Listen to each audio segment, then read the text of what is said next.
Bonjour, voyons donc pourquoi et pour quelles raisons les propriétaires peuvent vendre ou simplement se débarrasser d'une Volkswagen Polo d'occasion. La VW Polo s'est avérée être une voiture typique pour le conducteur moyen. Elle roule bien, est solidement construite et l'intérieur est confortable mais pas luxueux. Et surtout, le prix s'inscrit dans les budgets moyens des Russes. La carrosserie de la berline a été créée spécifiquement pour les marchés russes, indiens et mexicains.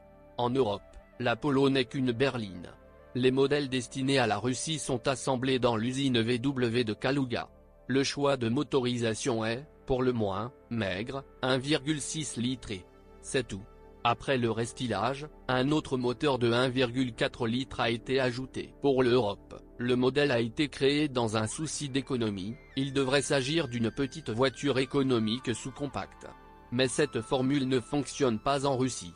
Pour notre marché, nous avons besoin d'une voiture bon marché, de grande taille et avec un appétit exorbitant.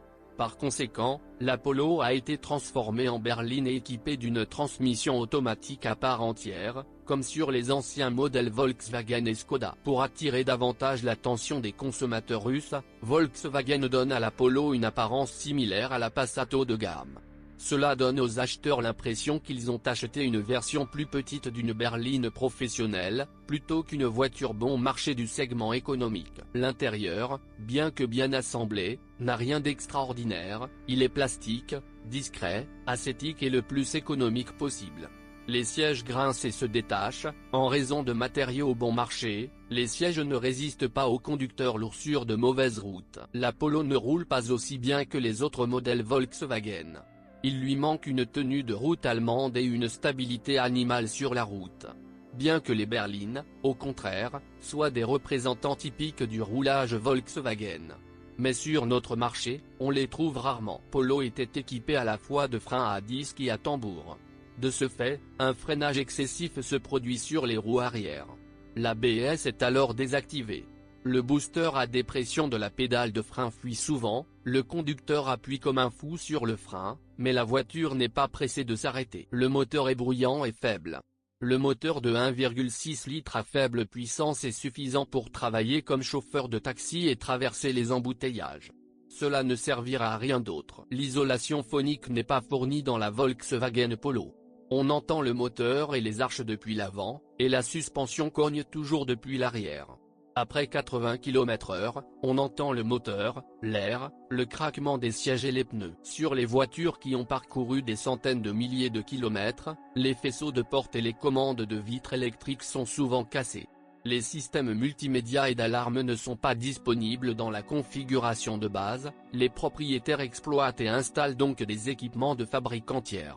Et cela ne profite pas à l'électronique de la Polo, elle n'est pas assez fiable pour résister à de nombreux appareils supplémentaires connectés. Étonnamment, la transmission manuelle de la Polo est moins fiable qu'une transmission automatique.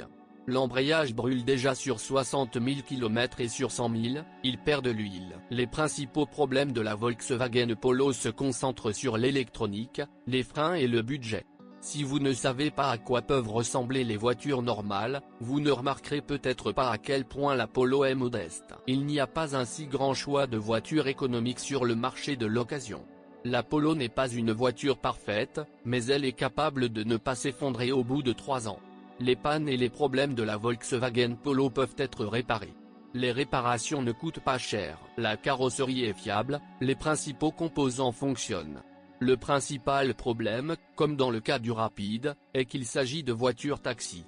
Et trouver un exemplaire ne provenant pas d'une compagnie de taxi, sans antécédent d'accident ou de problème juridique est une véritable quête.